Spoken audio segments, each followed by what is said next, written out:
Hey there, I'm Eternal, and I'm an object show fan that has barely watched any object shows. We have to fix that. Let's play Object Catchup.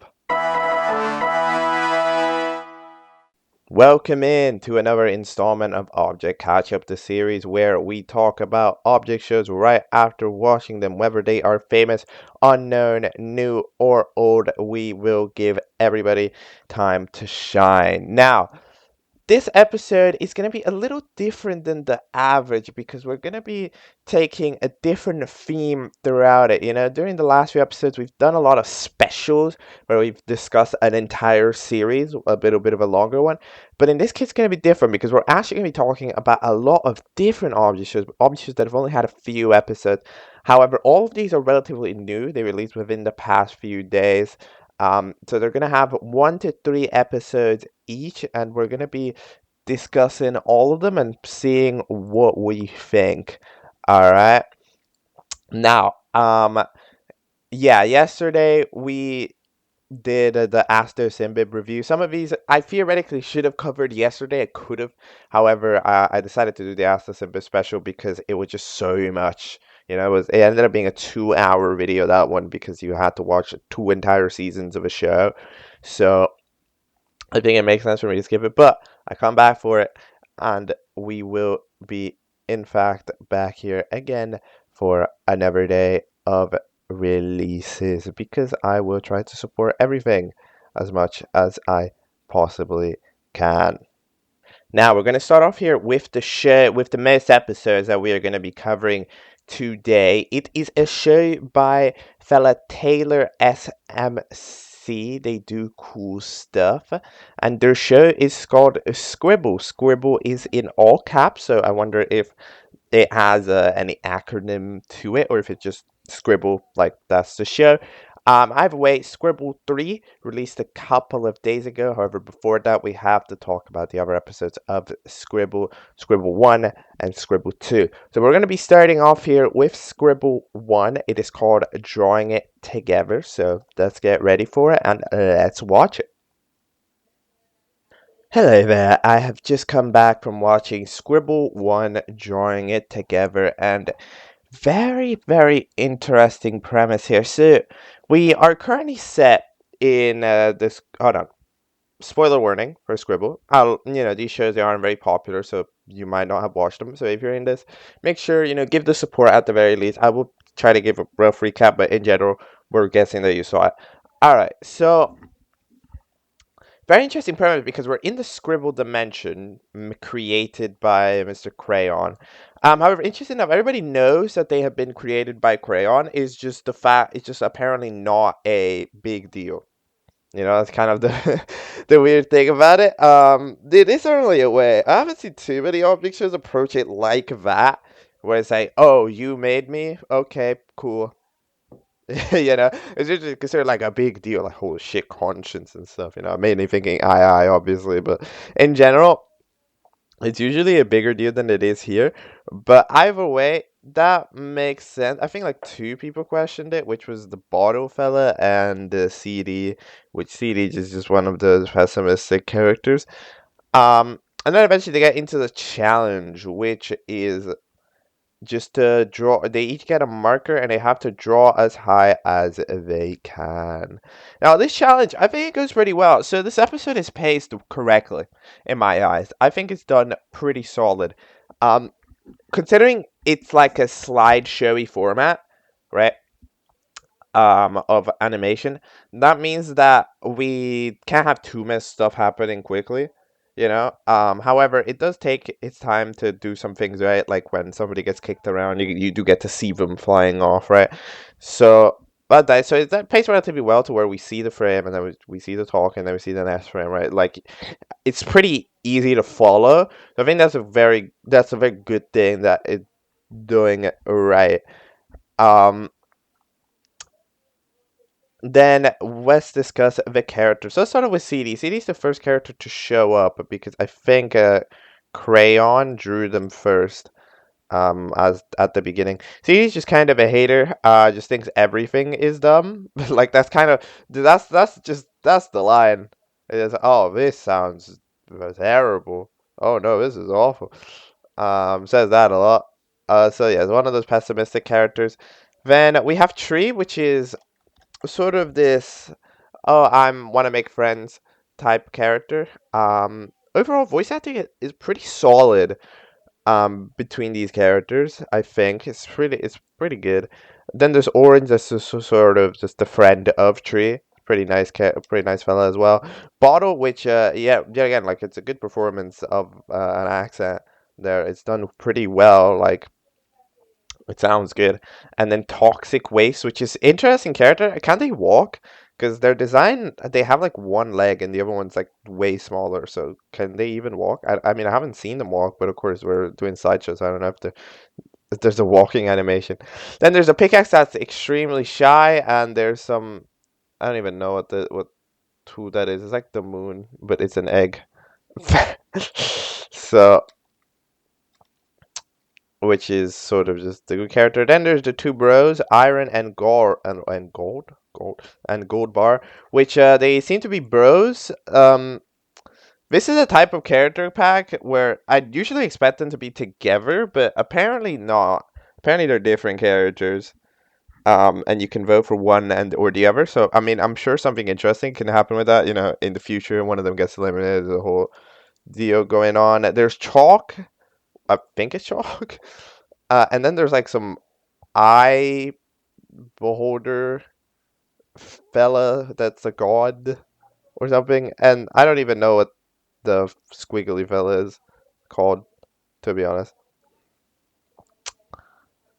However, they didn't do much. That makes sense. However, you know, for a first episode, I have seen most things about most characters, but I hope to see more about the others in episode 2.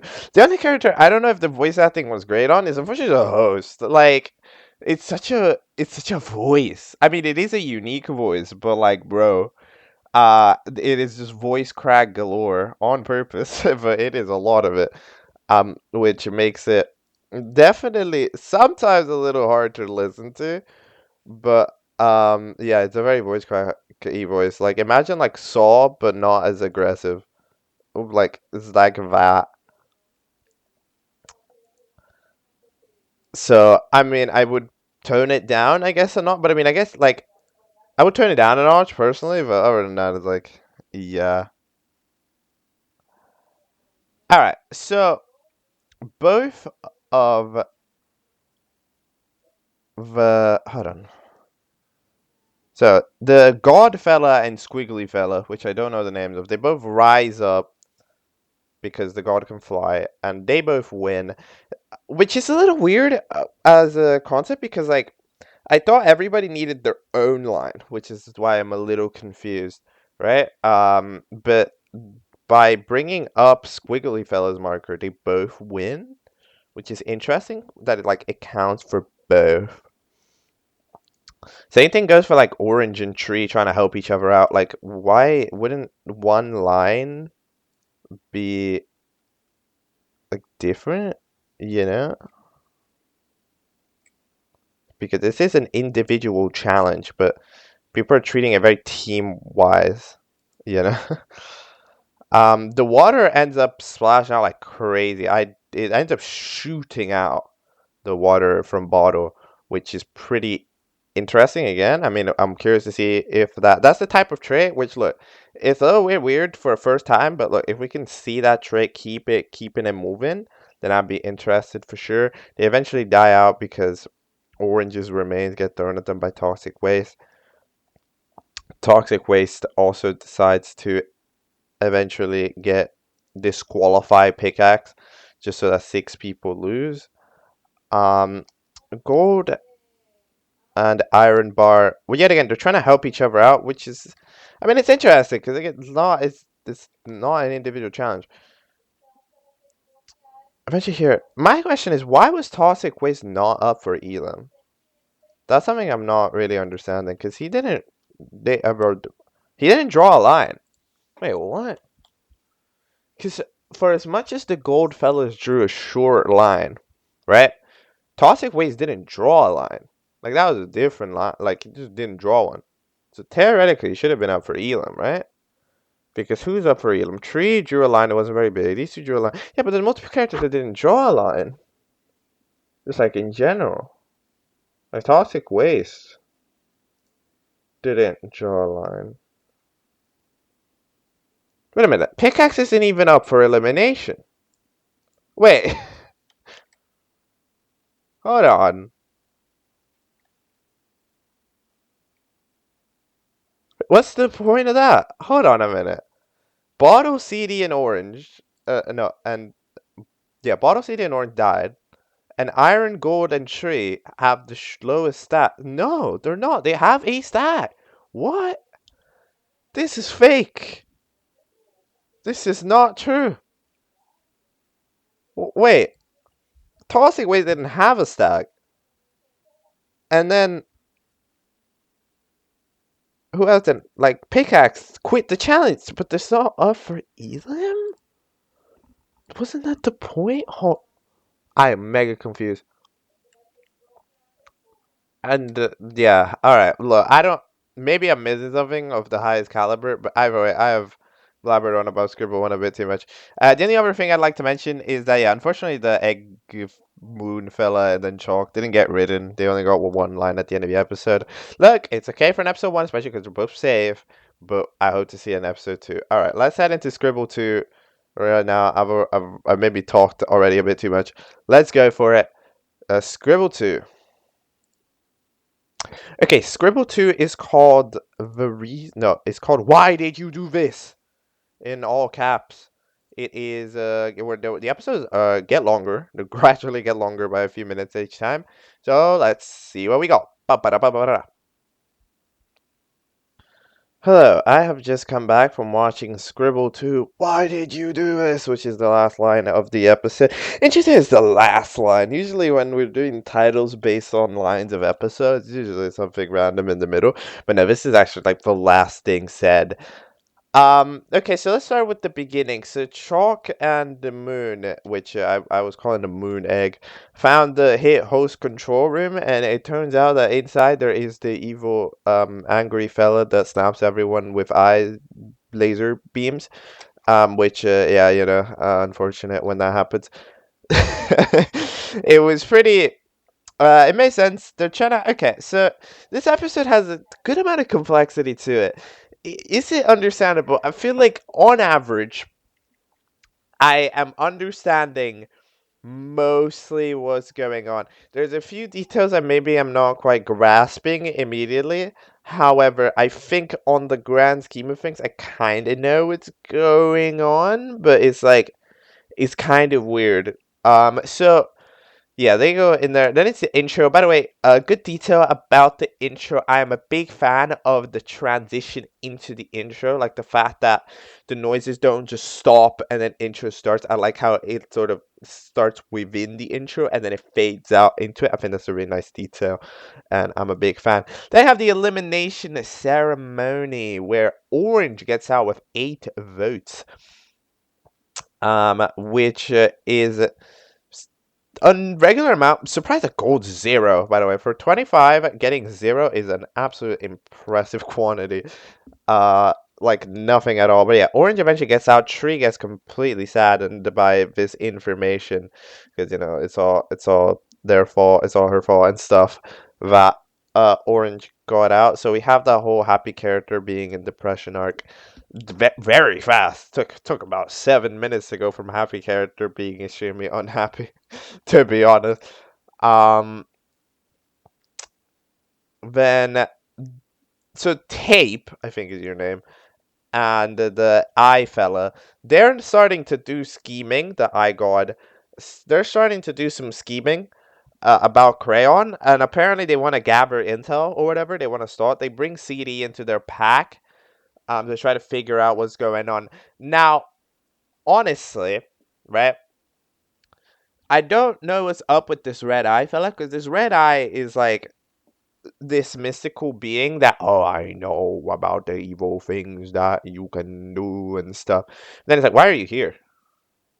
You know? Like, I thought this was the show where the Crayon scribbled everyone in, and like, that's the point. Like they created everybody. Did you create Red Eye and you just happen to escape? Like, are you also just another mystical being? Or is Red Eye like separate from crayon? Like, that's kind of the question that I'm not managed to quite figure out. It's like, what is Red Eye?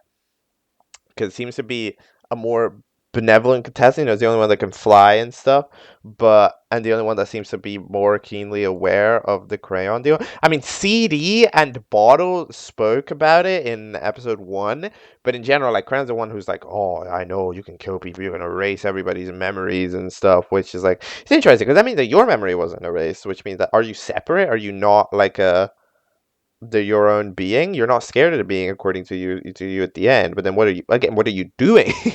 Like, why are you in the competition? I'm not exactly sure, but I mean, of course, that's a detail to find out into the future.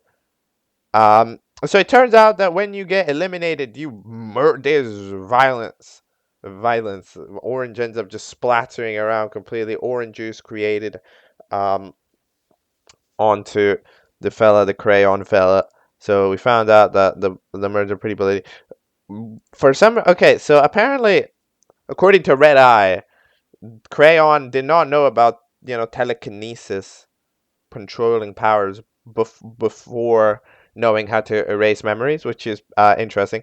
So the two people that go up there immediately, which is Moon and Chalk, uh, immediately get erased, which means they don't actually compete in the challenge, which is not sure I'm a big fan of this decision, because they end up for Elim. However, they're already the people that just dodged the entirety of episode 1, Like, in episode 1, we did not see Chalk and the Moon do much of anything. And in this episode, we see 2 scenes with them. So they have the least screen time, pretty much, again. And it's like, ooh, I don't know if they're gonna survive this elimination, man. Because we see Gold, we see Red Eye, we see Tape, we see Pika. Like, that's what's going on. But we haven't seen screen time in Moon and Chalk. So I think one of them is gonna be getting out because of this. I think it was the wrong duo to bring in.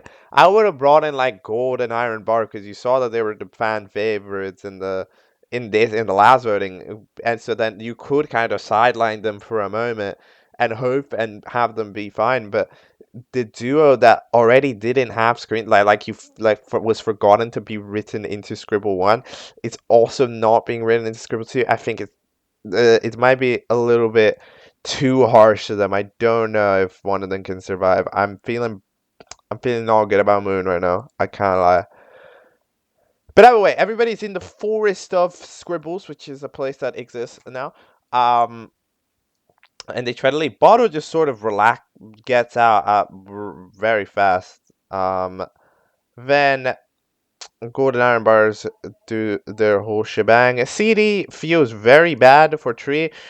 We see that CD, from episode 1 being the whole jerk, we're already seeing their character arcs are very fast in this show right now, because I mean, we're already seeing character arcs like Tree being all depression from Happy, and CD being all like sort of more caring after being the jerk of the highest caliber in the last episode. So the character arcs are going relatively quickly. Even Tape is calling CD out on this one.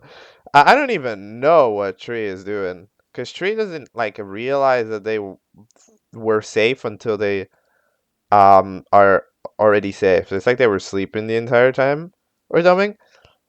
Then Chalk and Moon go to the hit memory eraser. My favorite line in the episode. When you're about to get your memory erased, you go, "Hey, Meanie, don't do that."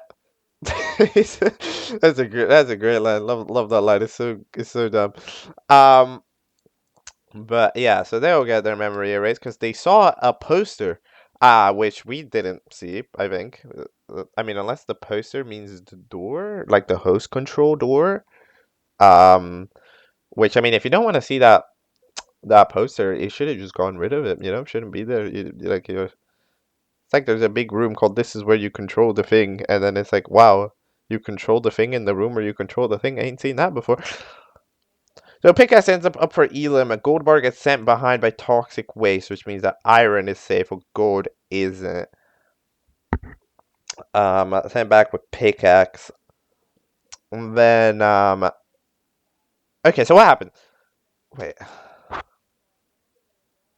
Red Eye stays back for CD and Tape to go outwards. So CD throws 3 over to be safe rather than him. However, for some reason, Crayon TPs CD into the safety spot. For some reason. I don't know why either. That's the line. CD being confused rightfully makes a lot of sense. I think there's some sort of like trolling. There's a major amount of trolling going on here.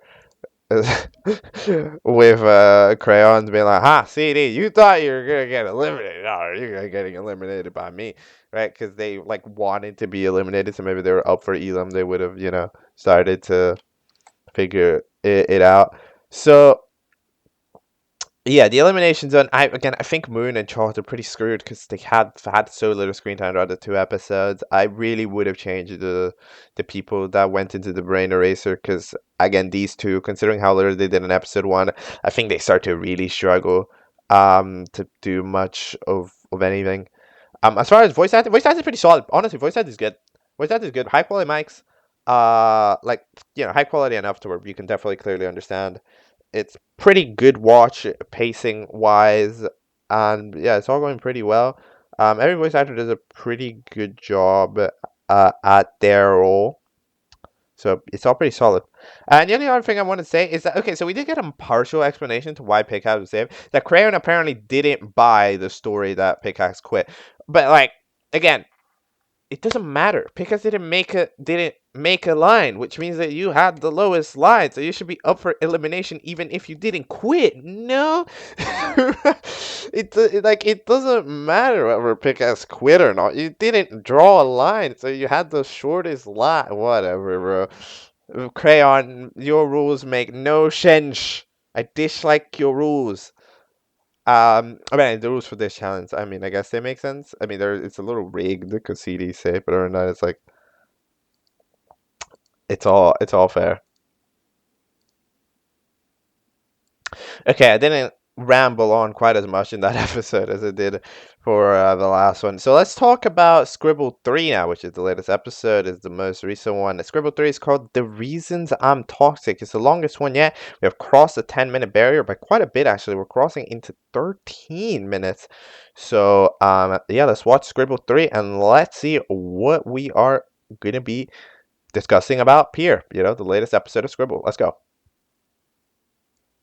Hello, I have just finished watching Scribble 3, The Reasons I'm Toxic. And maybe you can tell by my voice, that is... Wow, I don't know what I just saw. Okay, so what a lore dump. What's going on in this goddamn episode? So, Gold Bar is mad at Toxic Waste because they kicked them out or something, and they were also mean to Pickaxe, in that first challenge. Okay, sure.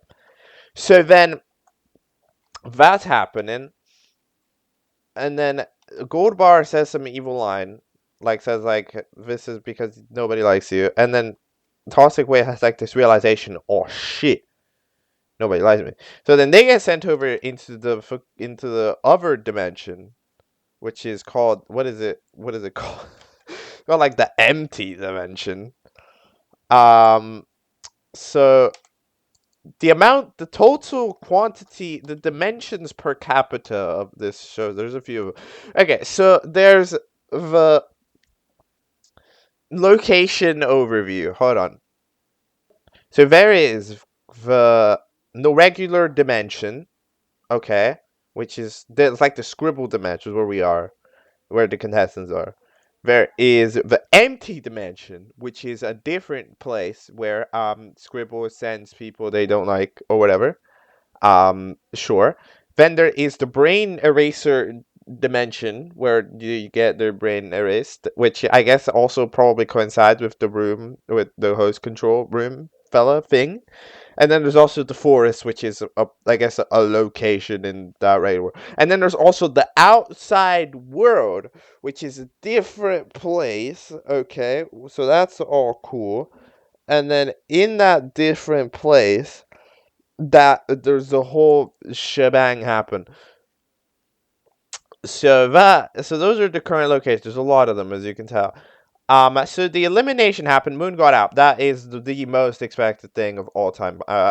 Yeah. Unfortunately, there was a. I mean, I'm guessing we didn't actually see the voting number, so we don't know if like that technically was the voting result. Like technically, it could have just not been.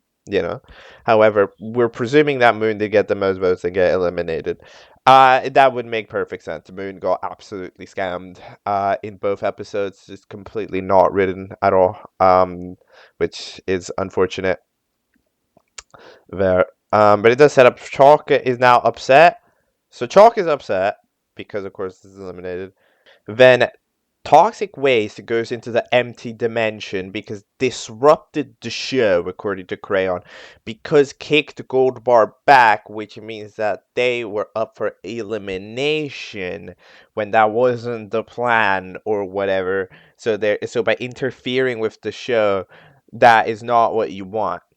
Now, does that make sense? In my opinion, I don't really agree with that line of logic because, like, Crayon is acting in this scenario as if they don't as if things have to play by the rules. Well, I know. Hold on. If you want a gold bar to qualify, you can just TP them. You already TP'd CD to qualify.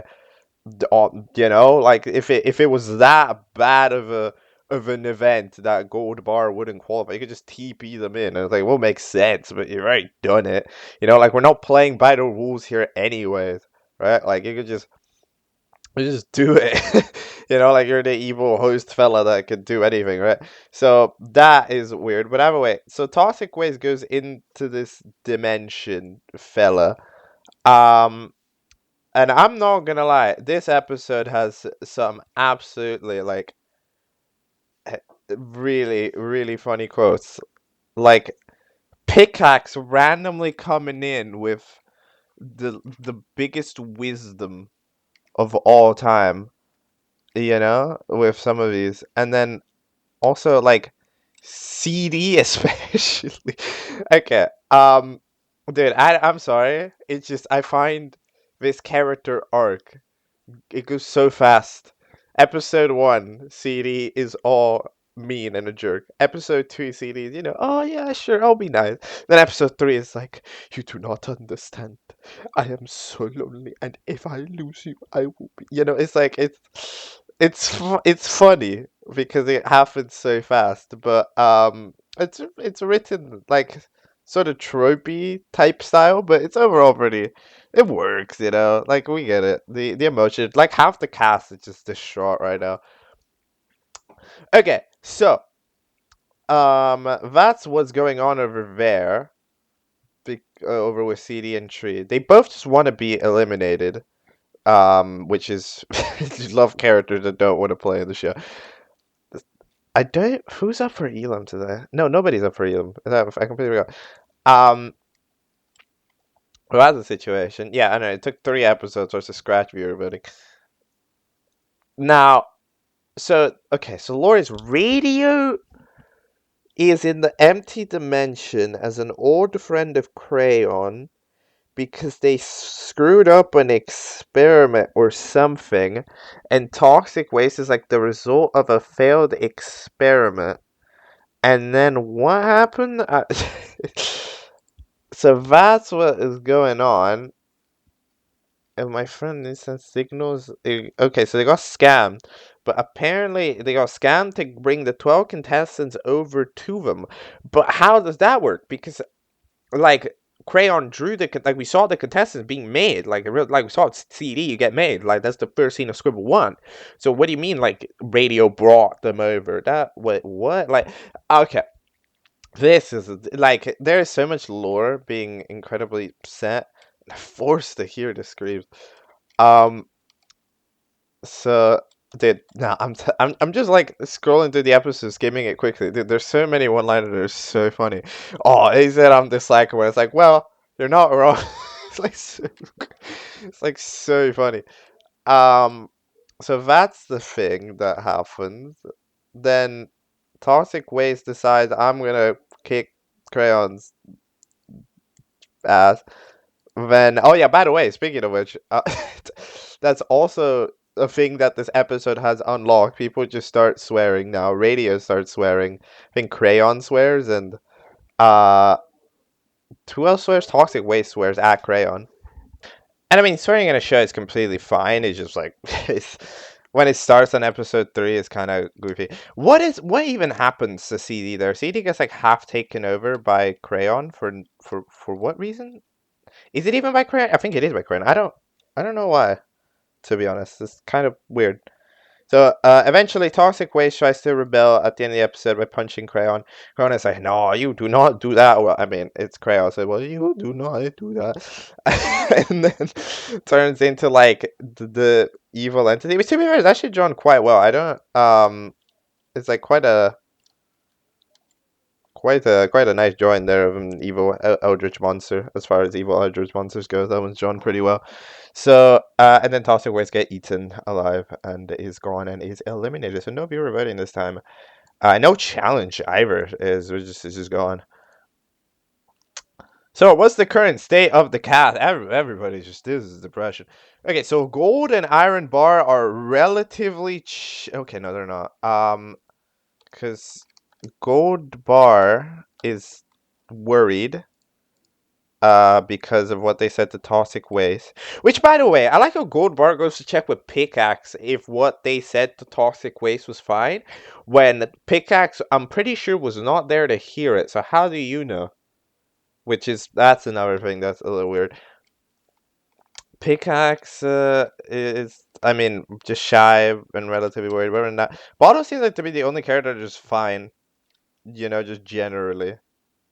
Like, they're not, like, Bottle was comforting Chalk earlier, but like in general, isn't that distraught themselves. The other character, CD and Tree, are having their own dynamic going on. Tape and Red Eye are still trying to um doing the most scuffed attempt at stalking ever. Like, they're just like, yo, should we go find out what's going on? Yeah, sure, but let's do that, except we don't. So okay, the reason why I'm sort of trying to sum up this lore right now is because, like, there's so much of it, and I feel like this is useful to have as an information, right? Like, this is what I grasped from it, because there's so much stuff has just been thrown onto the screen these past 13 minutes, and it was like, I think it's useful to have the knowledge of what I understood and what I didn't understand, right? So you can maybe develop on it in Scribble 4. Now, what is going to happen in the next episode? I honestly have no idea. I'm presuming, since apparently Crayon was setting up the challenge, which you don't get to see, but that is what happens next, is the challenge in episode 4. So we should theoretically return back to regular voting. But other than that, I don't really know what's going to happen. Tree and CD have got their own anime. I'm not. Well, generally, what is going on with CD? I don't know. It's like there's been corrupted. Maybe we'll turn back to being evil or something. Maybe that's what's going on. And then Tree is, yeah, okay, yeah, Tree is so sad because of the dynamic with Orange, which again, it's one of those arcs that happens so fast that it doesn't feel as connected. Like, okay, yeah, sure, Tree is sad because Orange is the only one who understood me, but like, it's kind of hard as a viewer to grasp how much that is when we saw you communicate with Orange for about 1 minute in the first episode, in total of runtime. So it's just like the bare minimum. Like, we saw y'all be buddies for like a minute, and then Tree murdered Orange on accident, and then that was it. That's the only time they ever talked. Because in the elimination, Orange was upset, but eventually Orange got eliminated and stuff. So we didn't get to see that whole thing play out, and it was such a thing. So I don't. What is going on with Crayon? So, experiment failed. Your species ruined my life. What? What is this? The radio species? There's multiple radios. What is going? I mean, No, but it's the outside world. No, but the outside world, they be human. What is going on, bro? Okay. No, we're in the crayon. And we're presuming there's like an object real world that's not like the actual real world, but it's like an object real world that's not the scribble world. That makes sense. Okay. And then that. So, crayon doesn't want to be like this. So now they're going to destroy everything and everyone and make them all suffer by creating objects that have nothing to do with the species and making them suffer. This lore is gonna work. I think. I have faith. I'm gonna be honest. I'm judging a lot of these decisions that the hosts are making, but I do have honest. Like I am intrigued. Heading into Scribble 4 and stuff. It seems like an everybody is sort of sad show. So we're gonna need to find out because currently it doesn't seem that there's much of a tactic going on, right? Like the only character that seems to even have the remotest bit of power is the Red Eye, maybe. That's the only character that I can currently witness having potential power to do anything. The other fellas are all just like, yeah, sure. I mean, we'll theorize for a bit, but other than that, we're just sort of screwed. Like Chalk is like, oh yeah, I'm gonna get him, but I mean, as soon as Chalk does anything, they'll just be dead. Like there's not much else to do about it. So heading into the next episodes, I think Red Eye is probably should be the titular character in terms of like the main character, because anything that could possibly happen to take down Crayon, I think has to happen from that end, because it's the only other character we see that has even the remotest bit of ability of like memory, knows what's going on a little bit more than usual. So like if somebody were to even do anything, it would have to be a plant coming out of Red Eye. But because everybody else is just like a pawn, like sure he'll be dead immediately. So that's the only way I can imagine it, basically. Dude, I don't know what's gonna happen in Scribble 4, but I think it's all about overall. Voice acting is pretty solid. Sometimes, especially with like the gold bars, the iron and gold bar, sometimes they feel not as emotional as they could be. But in general, it really don't mind it. It's all pretty good in that aspect. Like it's very, very. It does the job quite well. Yeah, Toxic Waste gets eliminated. Does Moon get eliminated technically? I mean, we saw Moon get eliminated, but it didn't get like proper like on the screen eliminated like it did before. But I'm gonna guess that it's a yes from Badass. So we got two eliminations in this episode, and the next episode probably doesn't have an elimination, and then has just a challenge. Okay, yeah, I see. Animation style, yet again, it's relatively simplistic, but it does its job pretty well. Characters have their own expressions. When it needs to be a bit more complex, it takes the time to be a little bit more complex, like with the Eldritch Monster or with CD getting taken over, or Crayon whenever they're a bit more eldritchly evil. So yeah, that's all fair.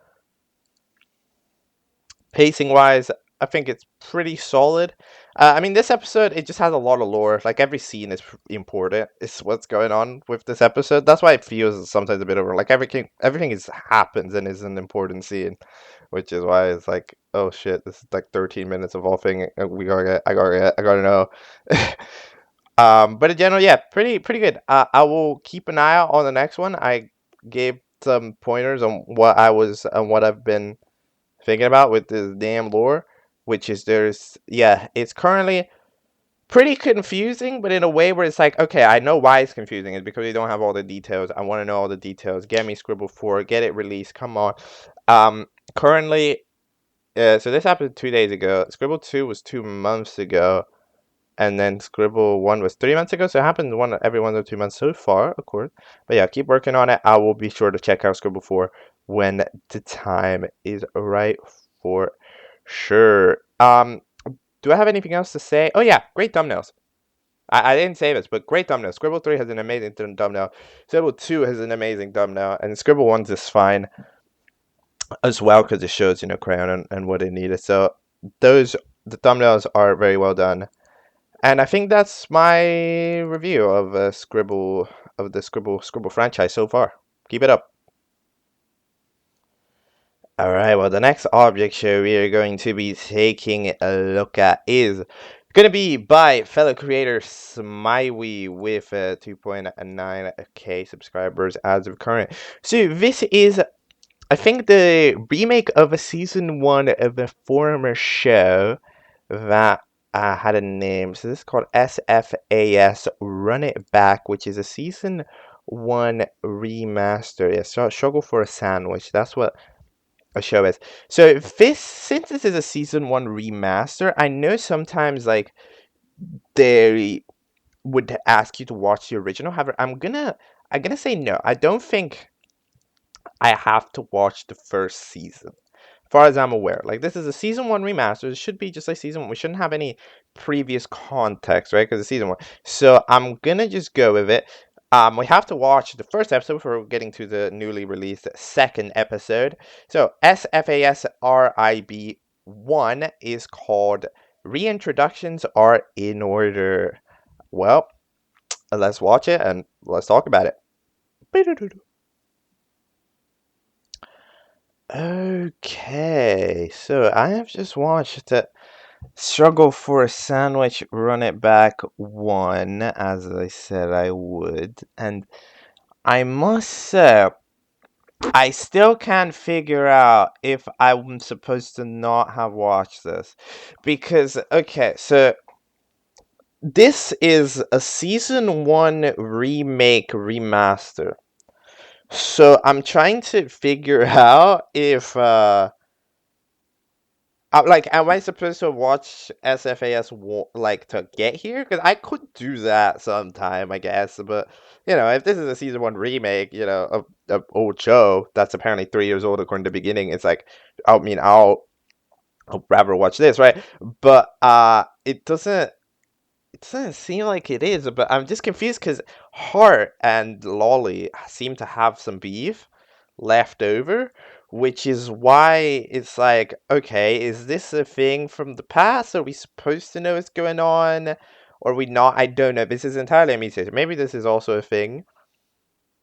The past, but yeah, I'm just saying because like I don't know. Did they beef later on in the previous season? And then even if this is a remaster, it is. Apparently this is non-canon as well to the SFAS lore or however it goes. So it's like it's a little bit of a weird situation to start. But either way, let's start off here. First of all, this show looks amazing. This show looks incredible. The animation is smooth, it flows, it's a nice art style, it's consistent, it's a well paced, it's well put together, the graphics are good, especially the ones for the team names as well. And all of the stuff is good. The gags themselves are pretty solid. I mean, the episode rolls itself by pretty quickly, but it's pretty good, Like, I like the guy being like, "Oh, I'm gonna press the intro," and then they die and get recovered. Like, it's pretty fun. Um, critique with the cast. There's too many circles. Of course, this cast is old, so there's not much you can probably change with it. But there's so many circles in this cast. Like, there's a gumball, there's orange, which is a ball. There's the coin, which is a ball. Lolly, which is a ball. The ice cream fella, which has a ball cone, right? And then the host is a white ball. I don't even know what that's supposed to be. It just is a white ball. So like so there's like a lot of circles. There's like 2 characters that aren't directly a circle, and it's Heart and Choco. But other than that, it's like it is a circle. Oh, even Avocado is like a circle. So it's very very circular show going on here. But so sometimes it feels like there's not an incredible amount of variety in the character designs. But other than that, the character assets themselves, especially for characters like Orange and yeah, Orange especially, Lolly secondary, like they look very nice.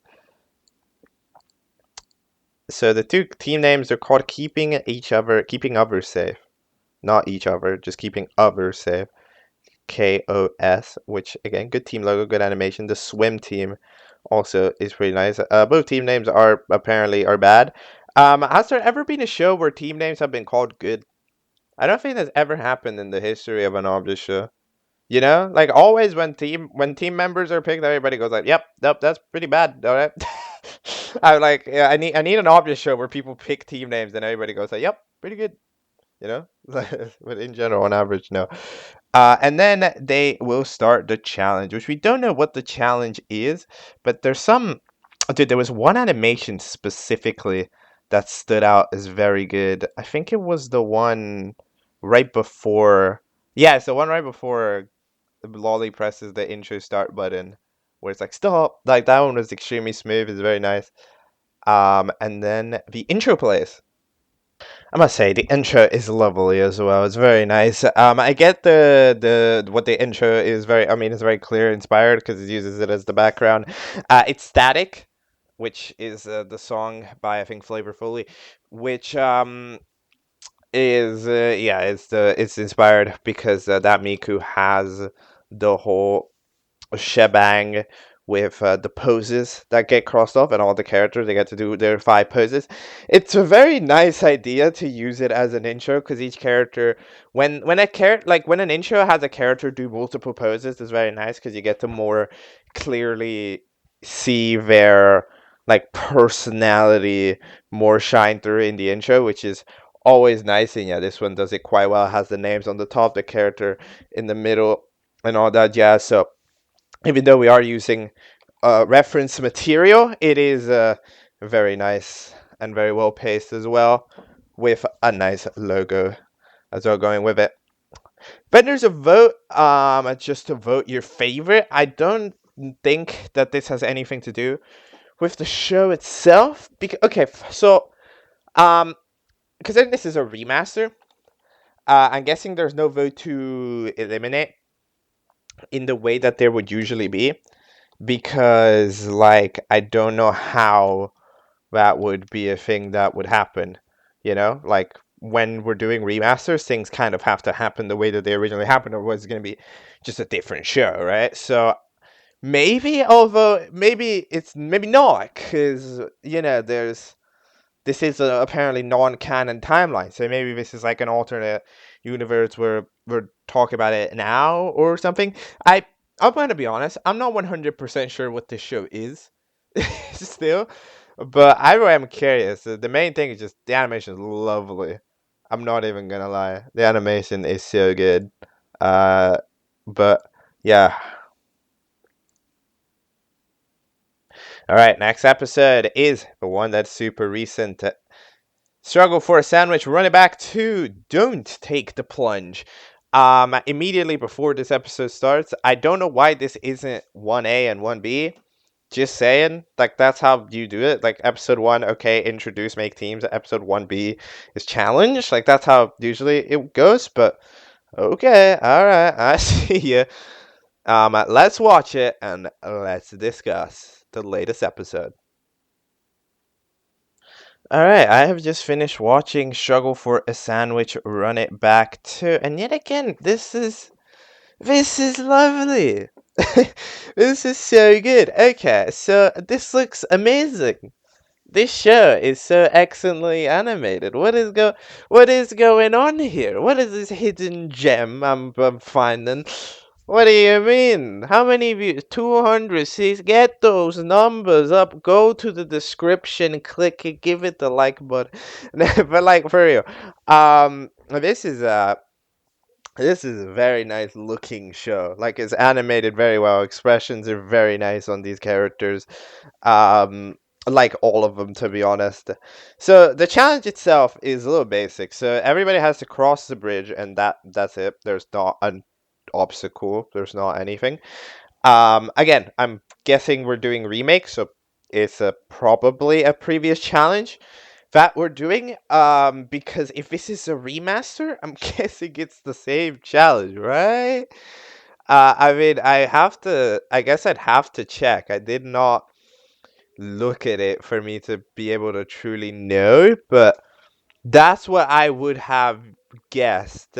So, as far as the challenge goes, it's not like extremely interesting, right? Because like it's relatively basic, but it's still pretty. It's a fun watch because okay, sure, it's a basic challenge that's pretty fast, but it makes a basic video that's pretty fast. Like it doesn't take too long. It just goes the way it goes, which means it's quite nice. So the team keeping others safe keeps on the theme of keeping others safe by losing the challenge. Going like, no, that's unfair. We can just fly, which is like, okay, yeah, one of those self-sabotage type teams. So then Gumball and Ava end up having to run it.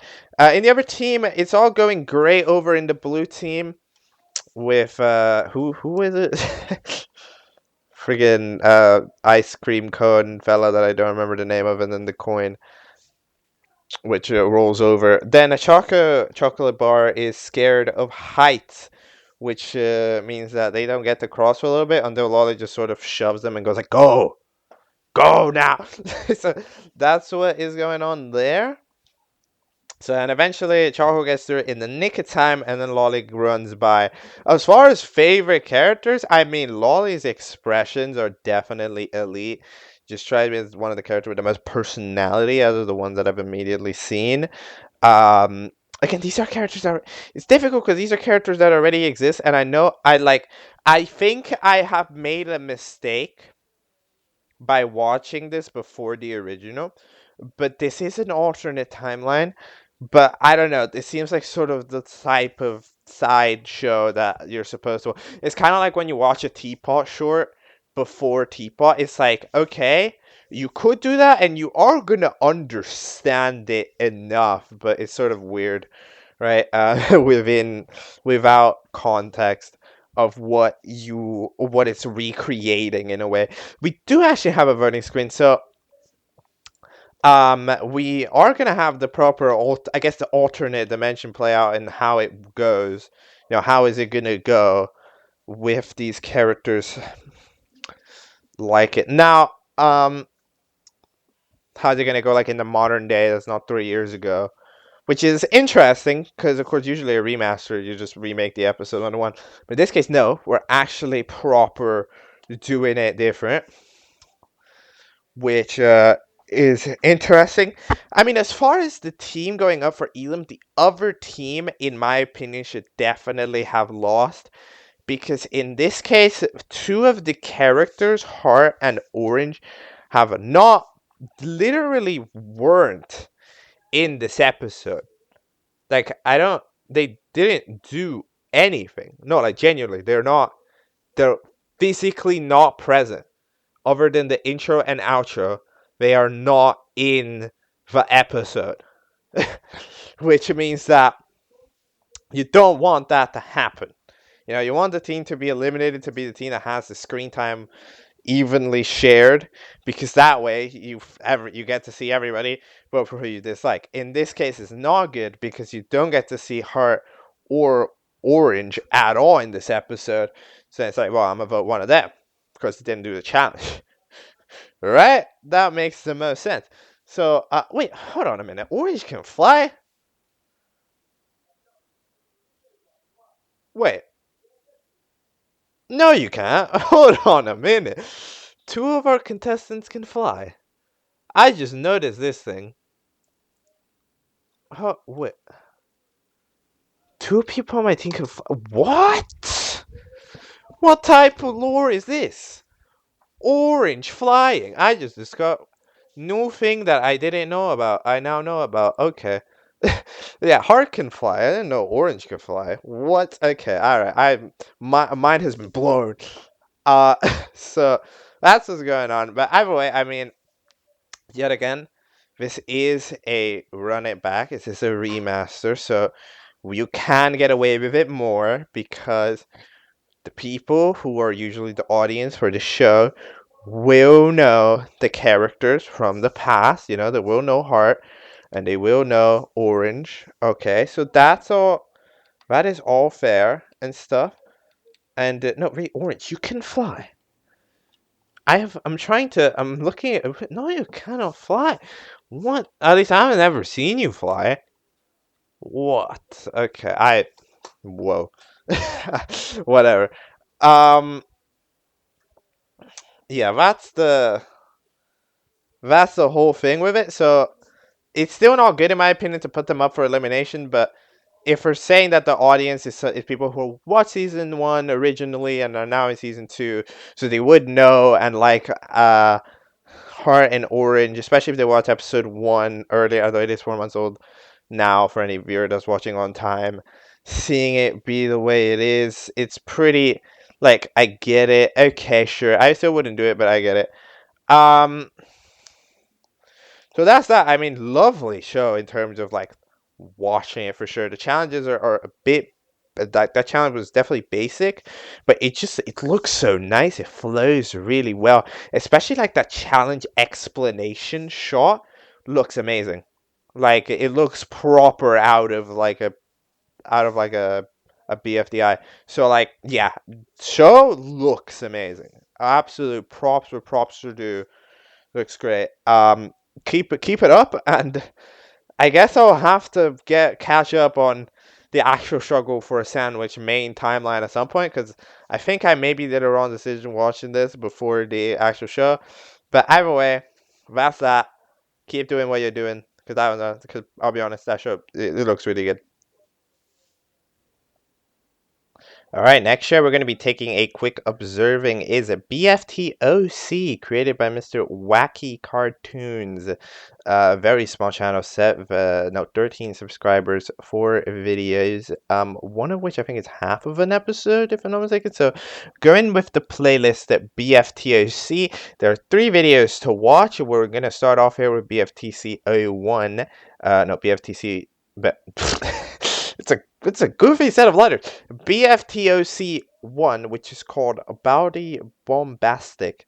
So I think it's probably going to be a memeier thing. Let's see what we got in store here for us today. Come on, Wacky Cartoons, let's watch it. Okay, well that was battle for VOC, which I now know what that means. One baldi bombastic. So I don't what did I just what was the past 40 seconds where of my life have been spent watching.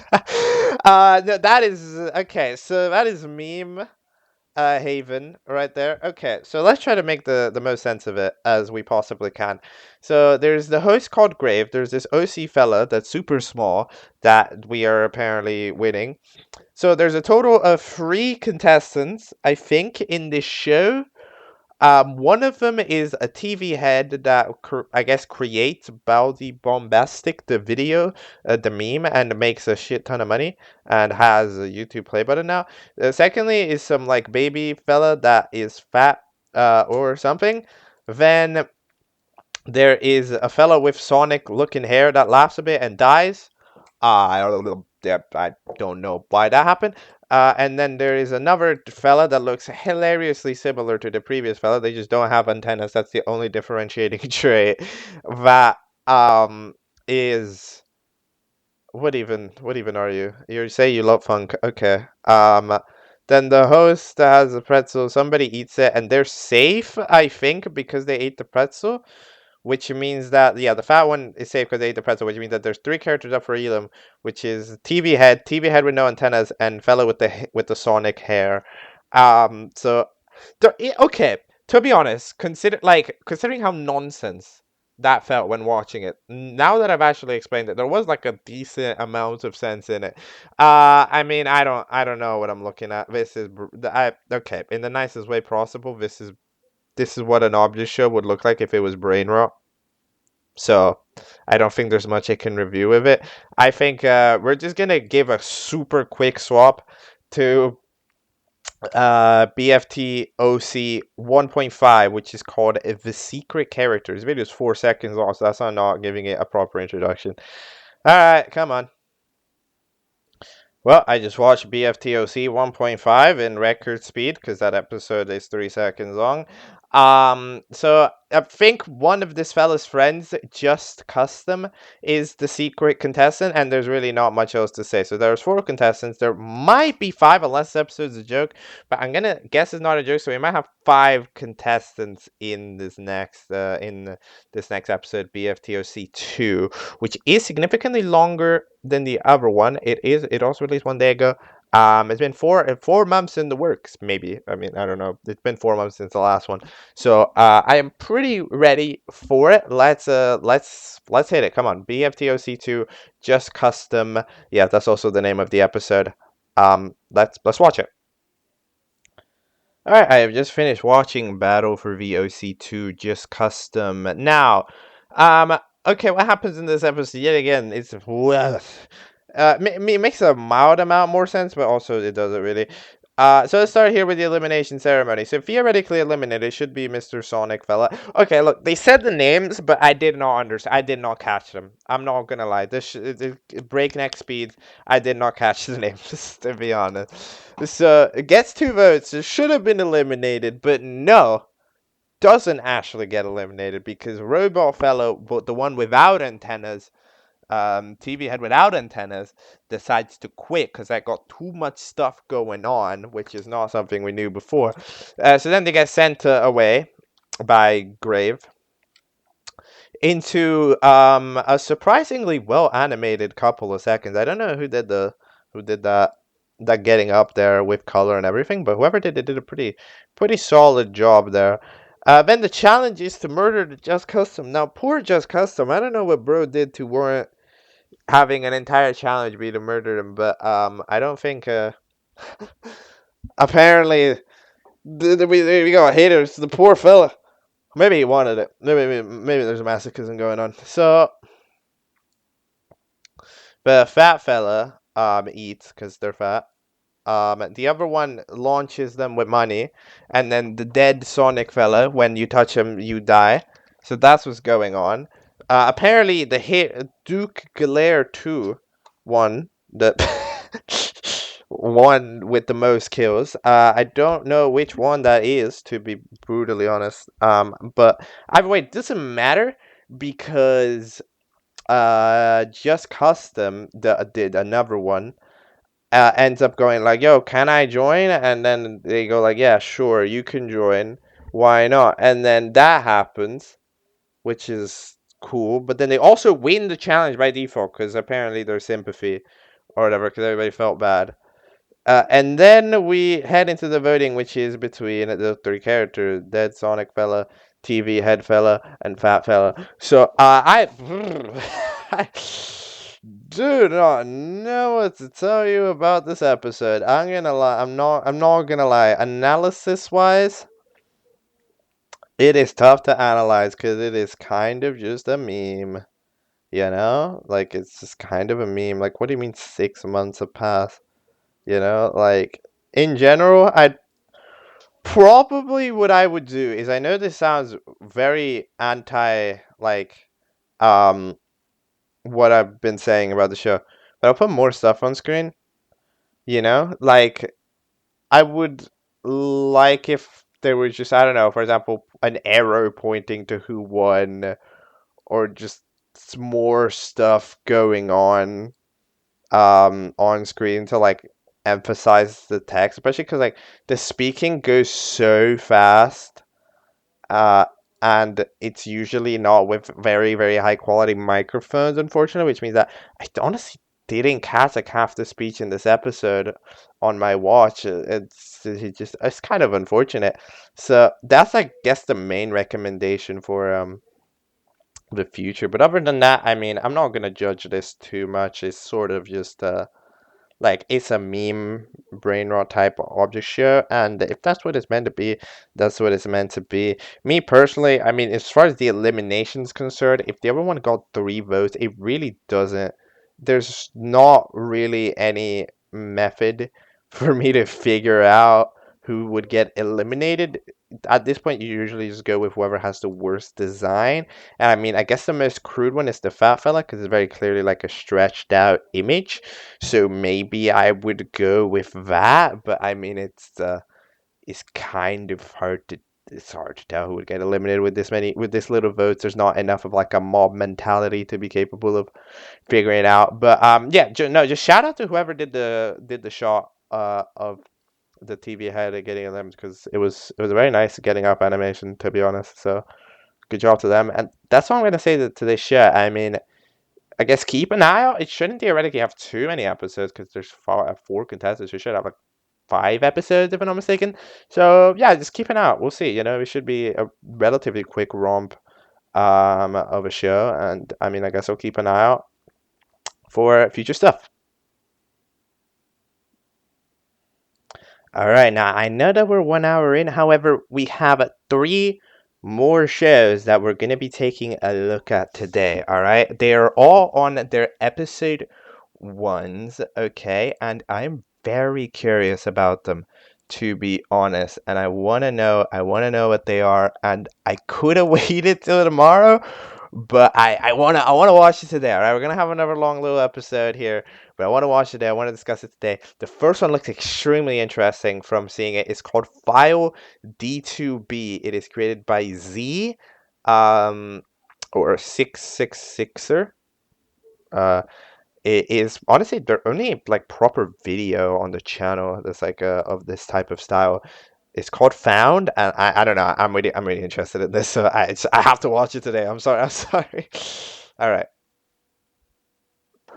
I have just finished watching FILED2B1 Found. What did I just watch, bro? I just watched Fire Writing 1 million times. Okay.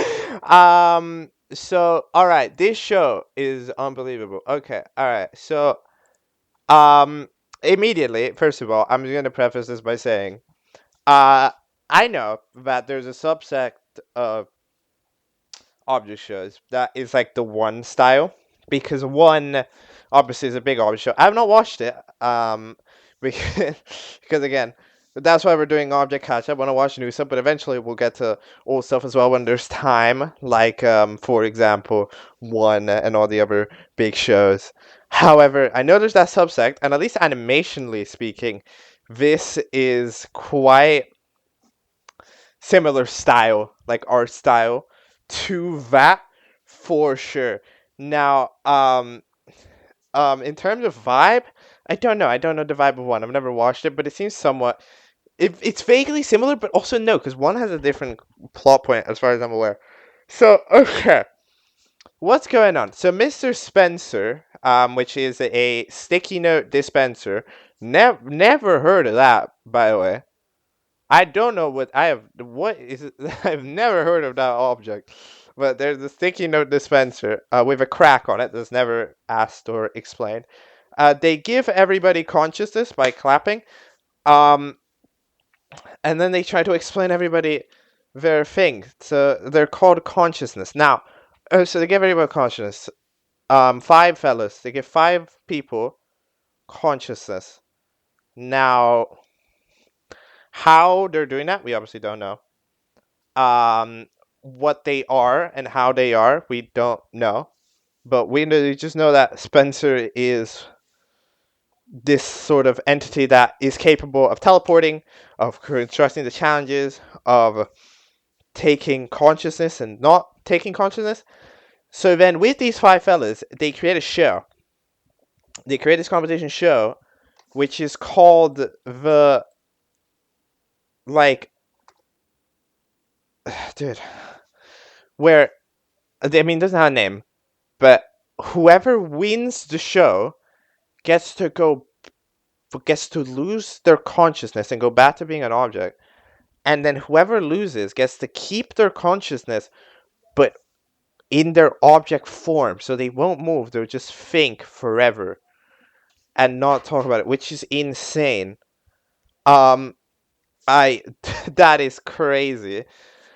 Because yeah, it's just they're both not a good outcome. Like there isn't an option, no matter what you do, there isn't an option that keeps you alive in the current state. No, it doesn't keep you alive and moving. You're either alive and not moving, or you're not alive and not moving. It's like that, the boxes, right? Like alive, not alive, moving and not moving. So it's like, and that's take of alive and moving. You cannot be that. So in general, it feels like a pointlessness to it, because you can't do you can't survive. No matter what you do, you can't survive. Like this is just, you're fit, like you, in the world. Now, the contestants here are all sort of not very happy with the idea of being alive because, of course, they've not. I mean, they've not experienced life. They've gained consciousness, but in the way where they've not had to do the suffering like required to learn. It's kind of like this is what I'd honestly imagine a baby would be like if they could immediately speak and walk and talk.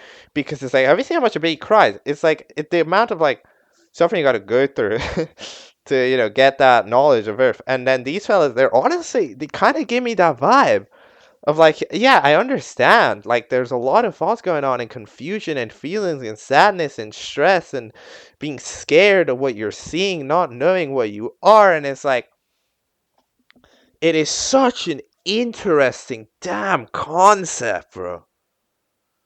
I mean, it's honestly incredible. So, there's a few different personality types. So there's an ink cartridge that is very, very scared. There is a USB that's just sort of an I don't believe this. There's a stamp that seems to have the most brain. Seems to be pretty smart here, this stamp fella. And then there's the envelope opener, which is the most optimistic, but even they are not that optimistic. But they're more optimistic than the other ones. And then there's time, which is sort of that default character. I don't know. I haven't been able to do much. But in general, like, they're probably gonna be pretty important. Dude, oh my god.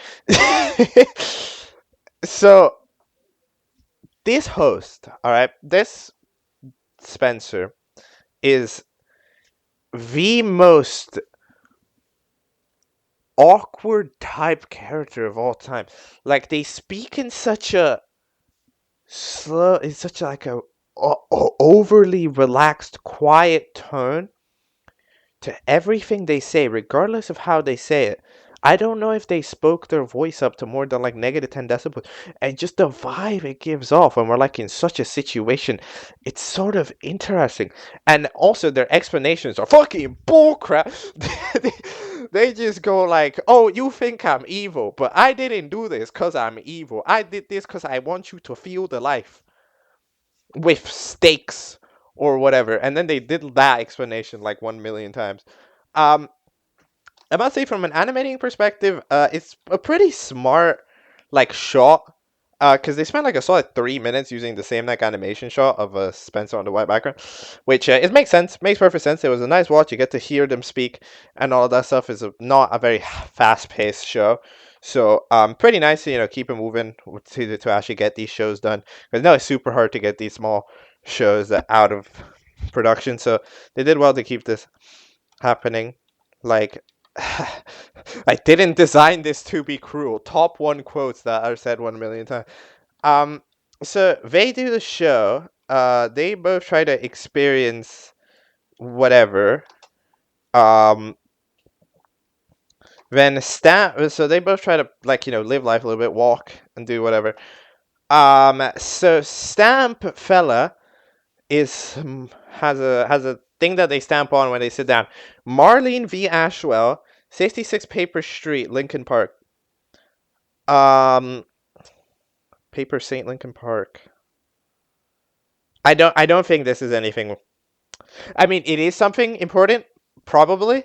I mean, it's hard to tell because Spencer just sort of disregards everything. Like, I mean, Spencer was just trying to explain a painting that I didn't look up, by the way, but I'm sure it's a painting that exists. But it's like, they just sort of don't explain anything to anyone. So this name could be relevant as well as it could just be the name of like a potato. So, no idea what that's on about. Then they go eat food, which some people enjoy, some people find it good. Half of the characters don't eat, which is I don't know. USB is relatively is the more selfish character type. But that's just because they don't really believe it. This Spencer's just like, yo, if you want to exist, you gotta earn the right to exist. But even again, you gotta earn the right to not exist, just to not exist. The price of this show is dying. That's This is crazy. Okay, so they all do the challenge, which um I so yeah, everybody's pretty scared. They eventually find a challenge, which is sort of the hole in the wall, the game, where you got to fit in and do all this stuff. By the way, as far as the challenge goes, a very good challenge. Because for this exact situation, it's very good because it's like, okay, you're testing the objects on dexterity, being able to move themselves around at a certain level. So that's, as far as a challenge is concerned, I think it's pretty good. Now, as far as anything else, yeah, they cut the shape into it, and then you go. It seems like the characters, they go roughly in the order of how like it's rigged pretty much. This challenge is rigged, as with pretty much everything Spencer's been doing. Challenge is rigged, um, because like somebody like Time has a pretty damn easy time, you know. While the shapes are super easy, while USB ends up having a super hard one. Ink cartridge in an ink printer has a very hard one, but gets through it. Also having a pretty hard one is the what do you call it? The envelope opener, which ends up even bonking on one of them because they needed a hop, but ends up having a little bruise. But overall, anything's fine. It's not like a technological thing, anyways. But dude, in general, it's alright. But yeah, USB has a pretty impossible one. Okay, I mean, it's not impossible. Okay, it's one of those things where you gotta like outsmart it, basically. And USB wasn't capable of outsmarting it, because when you have something that fits in your shape perfectly from front facing, you gotta go side, right? USB from the side, it then becomes pretty easy. Side, tilt diagonal, USB can get through without too much hassle. In the same way that sort of envelope opener did, but this time there wasn't like the direct clear idea. So it makes sense that USB flops the challenge and eventually gets eliminated. But I mean, USB didn't mind it too much because USB doesn't think it's real, thinks it's like a dream or whatever. Which, I mean, I don't know. I guess we'll find out. It could be. Apparently it's not. Now I mean, it'd be pretty goofy if it was just a dream. First of all, by the way, one thing I gotta absolutely commend this show for: music choice. The music choice for this show is unbelievable. It's like it's all some other stuff, but like there's just a vibe to it. There's a vibe to these tracks that absolutely just sets the tone of like what is like this is. It's a sort of relaxed. For the challenge, it's a bit more upbeat, but before it's just sort of a relaxed music, and it's like, okay, I see what's going on. So the music choices are very, very good. I can't lie. One of them is by even Cheesy, which it made one. So, like for example, that makes quite a bit of sense. Then they both will go eat dinner. Spencer looks at the mirror. I friggin' Spencer, whatever. Yeah, then they eventually try to figure out what sleeping is like, and then the show ends. And yeah, they're like, "Are you scared?" Tyler goes, "No." The pacing of the show is low, but again, they thought about a lot of things, like how they go to the bathroom and they see each other properly for the first time, right? So they get to proper feel it around, they get to see it and all of that jazz compared to the others, which they don't see. But it's like it's such a smart episode. It is fire. Um, I voice acting wise, everybody did a pretty good job of like having they all have relatively soft voices. But like they do a good job of being like, I don't know why I'm here, what is going on, type beat. And in general, yeah, so it all goes pretty well. Now, what's going on with this show? I don't know. There's a lot of mystery, right? Like, why is this the way it is? Why is it the way it is? Now, there's only one thing which the objects in this show have to, I guess, like, this is the type of show where it's like everybody's going along with it. right? And but asking questions along the way and trying to figure out what's going on. But they're not really figuring out what's going on because this fella evil hosting isn't telling them, right? So these objects that just learned what life is now have about 3 episodes to try to learn rebellion. Now, here's the deal. Rebellion might not work, right? Like, maybe if you try to escape, leave, run away, go find literally anybody else. Like, is Spencer the only conscious object in the world? Like, I don't know, right? We do not know.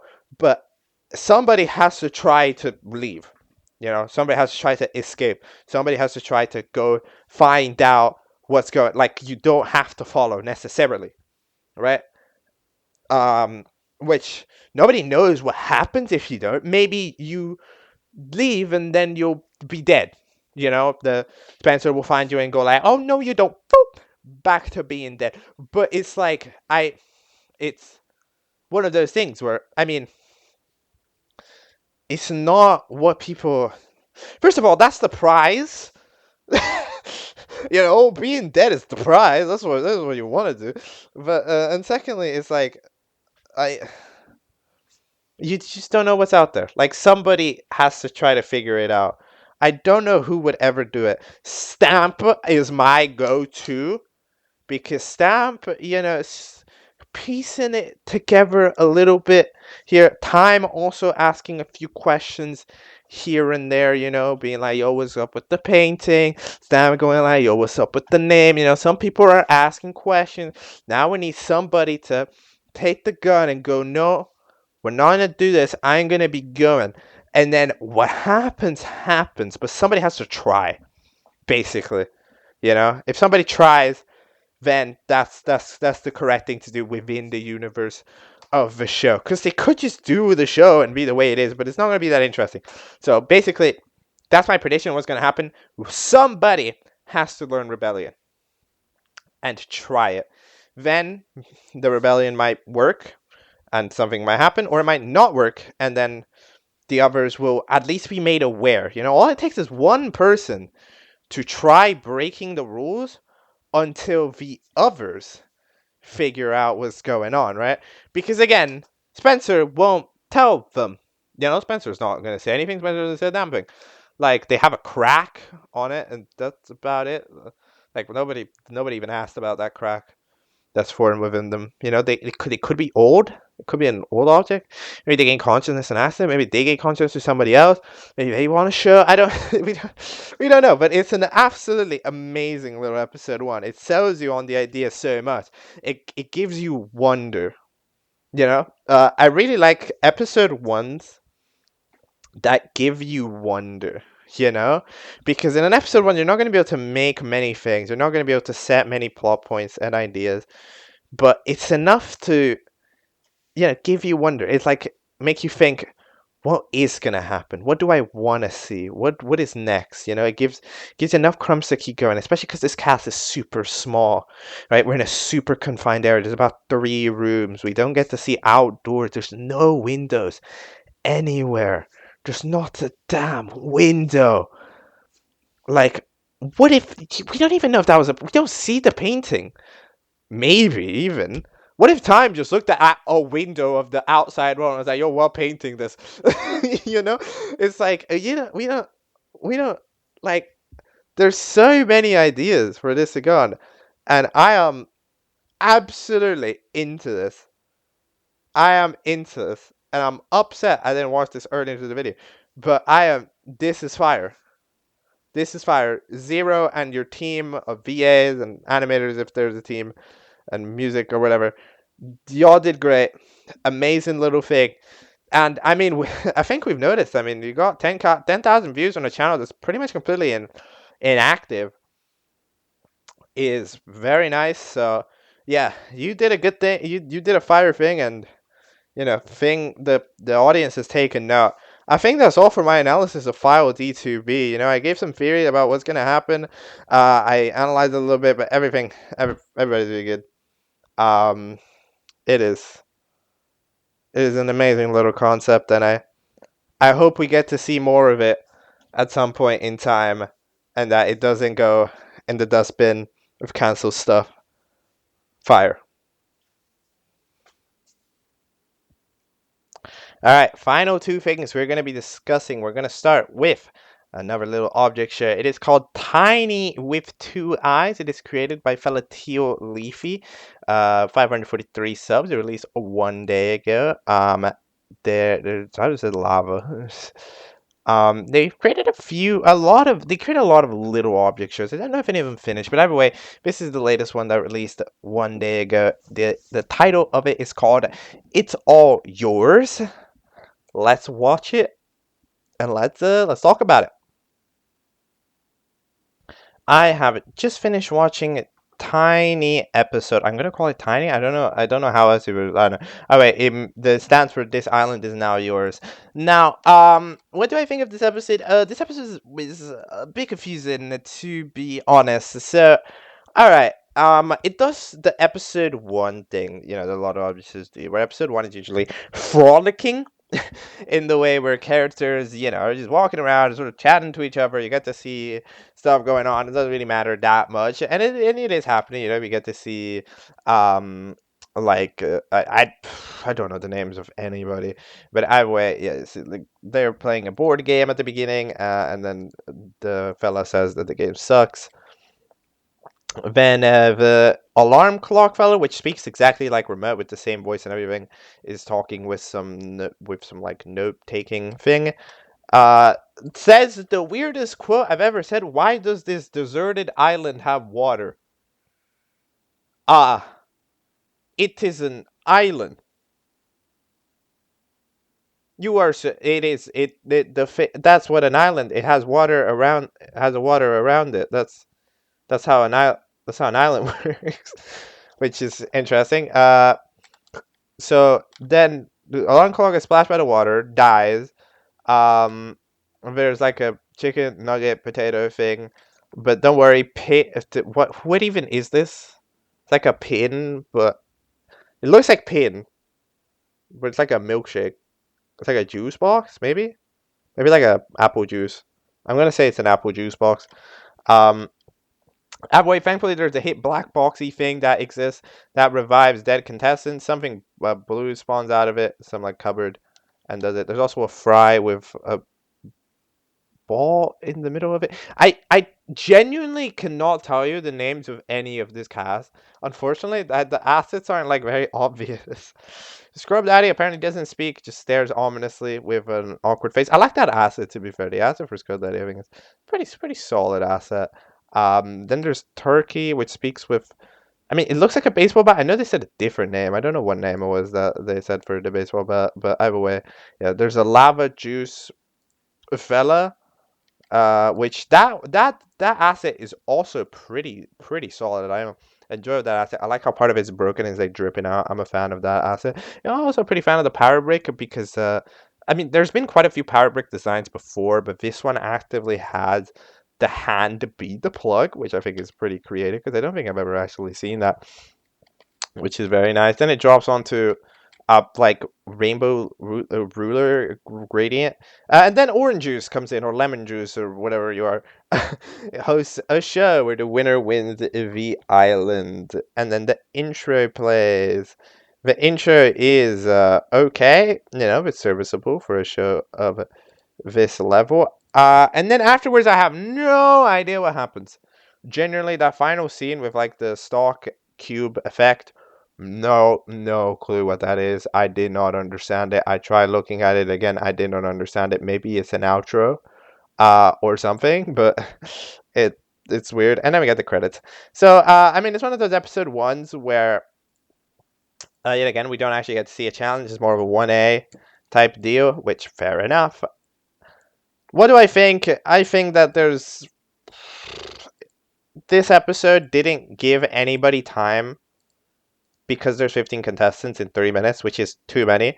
Like, if you have to divide 15 contestants into 3 minutes, right, you get like a very low amount of screen time per character, right, if you want to be even that, which in this one, it's relatively even. It doesn't give anybody any time. So that's why when you are making a show that's short, you need to make a cast that is short to match it. You can't make a gigantic cast. It just has to take up more time. Otherwise, it doesn't feel very satisfying, right? Because like we have 15 characters, but I only see each one for 10 seconds. We don't get to figure out much of their deals, right? Because like we barely see it. Like I maybe understood what Scrub Daddy's on about. I see what the lava candy fella is on about. Maybe I understand the mean potato guy, I guess. Maybe it's like I don't. There's not much that I could grasp yet because I get so little time with each character, right? And it's all that just. And the only other critique I'm gonna give is that it's not lip synced. They use the same mouth moving animation, which is fine, you know, it's watchable, it's not a problem. It's just weird when, like, for example, they do the BFB gag of saying the prize and then everybody wants it, but like the joke with it is that they're using a exaggerated mouth animation that isn't usually used. I mean, now in this one, it doesn't really work as well because we're using like the same one that is used in the actual talking animation. It just looks like they're talking normally, you know. They're not necessarily talking louder than usual. In the intro, I think we even see like a different character. Like we see like the turkey is talking to some black goopy butterfly, which we don't even end up seeing in the show in any of these minutes. But like, yeah, we're due for something. The main thing I recommend is just either episodes gotta be a bit longer, or the cast has to get cut a bit more significantly for everything. But I mean, if we're in episode 1, you can't really cut down the cast any further for episode 2. So yeah, my main recommendation is just, unfortunately, even if it takes longer, you have to let more characters shine, you know, or like at least focus in on like a group of your contestants and like play an episode with them, you know. Use like half your deck when making an episode, because like if you're using your entire deck but you're only having 3 minutes, then it's like you're spreading yourself too thin, you know. Nobody is gonna end up standing out. It's not gonna be it's not gonna be satisfying to watch, you know. I'm not gonna get connected to anybody, and it's not gonna be that good, you know. Animation wise, it's all right, you know. It's very much so passable. It's just that, you know, we need to get a bit more time to see a character for what they are, rather than they appear for 5 seconds, say one line, and then move on to the next, right? But either way, that's my recommendation for Tiny Episode 1. There's not much else to say about it. Next. And then the final thing that we are going to be watching in today's episode, where we've watched just so many little shows, is from ItsBluezYT. It is called Object Hateness. It released a day ago. It is called How, What, and Why. That is the name of the first episode. Again, released one day ago. It seems to be inspired by maybe II Season 1, roughly era of it. Either way, I'm interested to see it, how it's gonna be. The first frame does say that you want a reaction video. This isn't a reaction video. This is an analysis video. But let's give ourselves some discussion. All right, I have just finished watching Object Hateness episode 1.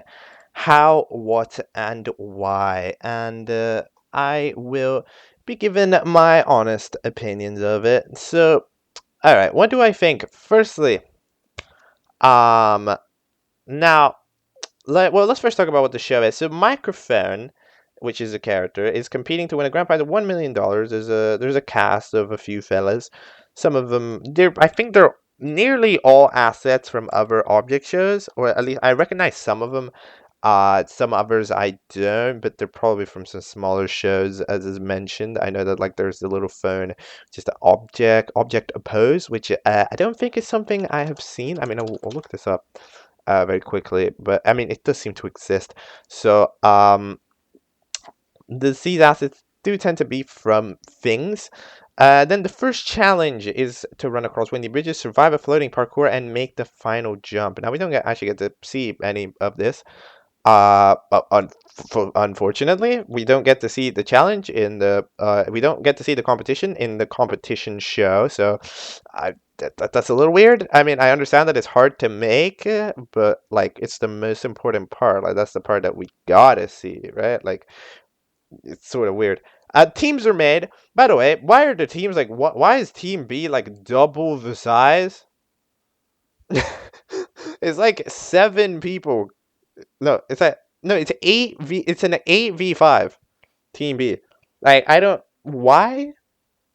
Could have made it 6 and 7. You know, like, it just isn't like, it's an uneven amount of teams, but it's just what 8 and 5, which is something. There's a few interesting things here that I find pretty cool. Like, if like the barf bag fella, or you could just bag, claim that, like, the grabbing the text box when complaining about it, which is sometimes it's pretty cool, but in general, I think there is a little bit of a lack of challenge, unfortunately, in this episode. You know, like, we don't get to see much of a challenge, and whenever we do see something, it's like, here it is, the final jump. But, well, but no, there's nothing there. Like, there's just the background, and you're floating in midair, right? Because you don't get to see anything. You're just on a cloud. Like, you don't actually get to see you jump, but you jump. Apparently, the jump is bad, and then you touch the ground, and apparently Team A won somehow. Like, you see, there's not much of a knowledge that we have. But either way, Team B, despite their significantly higher amount of people in the team, end up winning. Now, a few additional critiques I would like to give. First of all, like, for this show, we're using assets from other ones, from other shows, right? Like, we're using we're using microphone assets. We're using assets from, BFDI, II, other stuff, right? Which just makes me ask the question: why is it so low res? You know, like, there are high quality microphone assets out there, but that one's, like, genuinely, it's 240p. Which just makes me wonder, like, why, like, you could just grab a high quality microphone asset, like, at least a better quality, like, the background's higher quality, especially, I think the most egregious one is the Nintendo Switch asset. I don't know where that one's from, but, like, that one looks unbelievably low res, and it's like, don't know why. Some of them, like, the battery looks like we got a relatively more okay asset. I just don't know why some of them are as low resolution as they are. Like, one of the things that you can take advantage of when you are using like other assets from other shows, that you could just take the high quality version. Like, they're big fan bases who have made or recreated them, so that, like, you can take them if that's what you're going to do. If you're not going to make original assets, right, you can take the other ones and do that. So that is something that I would personally take advantage of, for sure. And secondly, the text just scrolls too fast. Unfortunately, like, if I'm not mistaken, the challenge text is there for a grand total of, like, 3 seconds. You cannot read it in 3 seconds. I mean, I was trying to read it out loud when I was watching it, because, I was trying to do the whole, okay, there's no voice acting, so I'm going to speak it. But, like, it rolls too fast. You barely have enough time to read it, maybe, if you're a fast reader, like, without speaking. But, like, if you're trying to actually say it, it just doesn't work. So that text is fast. The team text disappears in 1 minute. Like, it's just a wall of text, because for some reason all of the, like, personality traits were given as well. uh, even alongside just the team names themselves. But yeah, there's some pretty interesting things. But yeah, I don't have too much to say extra. Just sort of recap of what I've said. In my opinion, the things that have to be improved for this show is get some higher quality assets. They do exist. Get some higher quality images to use for your cast, because they are characters that are in HD shows. B, just slow down the text a little bit. If it's small text, keep it the length it is, but, like, you sort of need to make the scene longer if there's longer text, because you just need to allow the people to read it. Like, it's not, you're gonna need to pause and go back. I have to do it, like, 3 times during the episode, because the text is scrolled by a bit quickly. And then finally, just focus a bit more on the challenge. Do maybe, like, do a challenge where you can see what's going on. Like, for example, immediate idea that I just got here in 1 second, drawing challenge, because you don't necessarily need to show much action going on. You need to show character drawing and then the drawing itself, right? For example, like, it's a challenge that it can work with this level of, like, slideshow game, but because, like, when you have this high effort challenge, like, do a parkour, I understand why it's not animated, because it's very hard to do. But it's very hard to animate and make in the way that it is. But like you just don't get to see any of said challenge, and it's not as good to watch because like I would like to see the challenge. So that's my main recommendation. Focus more on the challenge and try to make the challenge more accessible to make easily. Take advantage of your own strengths. What can you do, and then make that, right? Instead of trying to make something that you can make and then you end up just not making anything. And there we have it. That is all for today. I have talked yet again for an immense amount of time about a lot of shows. I can't even lie.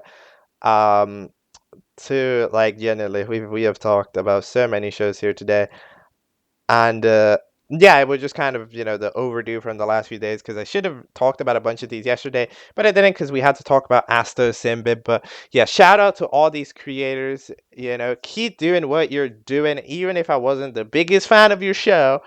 You don't let that get to you if you're listening to this.